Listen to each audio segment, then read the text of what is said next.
lalat ini lumayan luas karena kebutuhannya juga banyak. Saya pakai ukuran 2x3, tapi untuk luasan kandang lalatnya 2x2. Nah ini pakai waring namanya, insect trap, nah gitulah. Nah, saya namakan waring. Ini utamanya untuk menjaga agar lalat tidak lari kemana-mana. Jadi perlu ditangkarkan. Poin daripada kandang yang harus dipegang adalah rangka kandang ini usahakan di luar, Mas. Kalau di dalam itu memungkinkan lalat untuk bertelur di sembarang tempat. Nanti kita nggak bisa panen telurnya. Tapi kalau kita kasih kayak jebakan atau pancingan itu kan kita berharap dia bertelur di tempat yang kita sediakan, bisa kita panen seperti ini.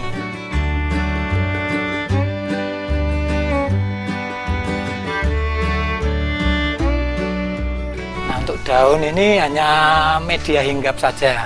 Bisa pakai daun, bisa pakai kain, bisa pakai apa, yang penting untuk media hinggap. Daun nggak harus daun pisang sih, pakai jenengan di dalamnya mau dikasih tanaman juga lebih bagus, nanti membantu penurunan suhu itu apa? Kelembapan lah, istilahnya mau nyebut kelembapan aja.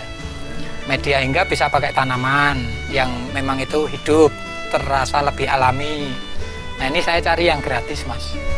Nah daun pisang itu kan bisa kita peroleh secara gratis, tinggal digantung-gantung aja jadi media hinggap dia.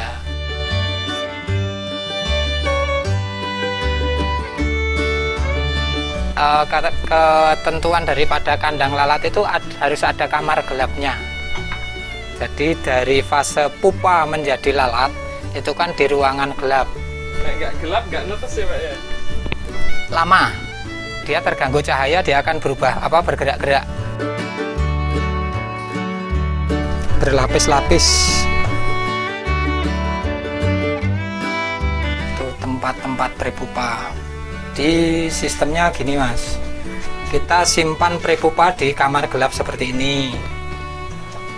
Nah, nanti 4-1 minggu dia akan menjadi lalat seperti ini. Karena kamarnya kan gelap ini. Kita kasih lubang kayak gitu sebagai sumber cahaya, karena begitu pupa menjadi lalat, lalatnya itu akan mencari cahaya keluar. Nah, nanti dia akan keluar dan tidak balik lagi ke sini.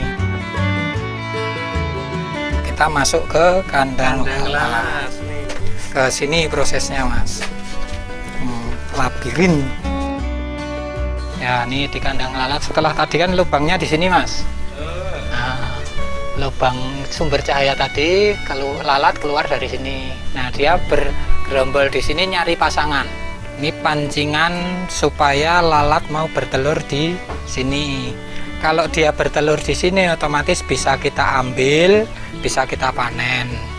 Mempermudah kita mendapatkan telur.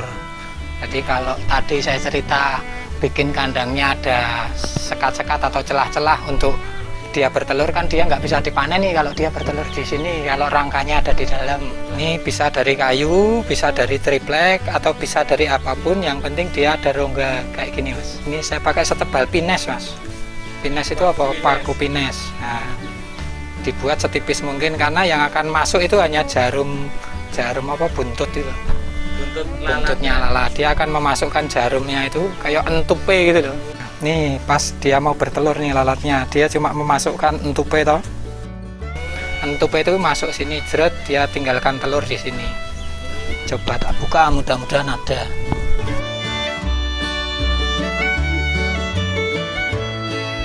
Nah ini, Mas, telurnya ini. Lalat itu sudah tidak makan, Mas, tapi dia cuma butuh air. Ada 3 macam. Jadi air itu untuk minum, untuk supaya kakinya basah, mudah kawin, sama penurunan suhu. Jadi kelembapan. Jadi dia nggak butuh panas terlalu tinggi supaya bisa kawin, itu membutuhkan kelembapan. Saya pakai semprot air kayak gini, Mas.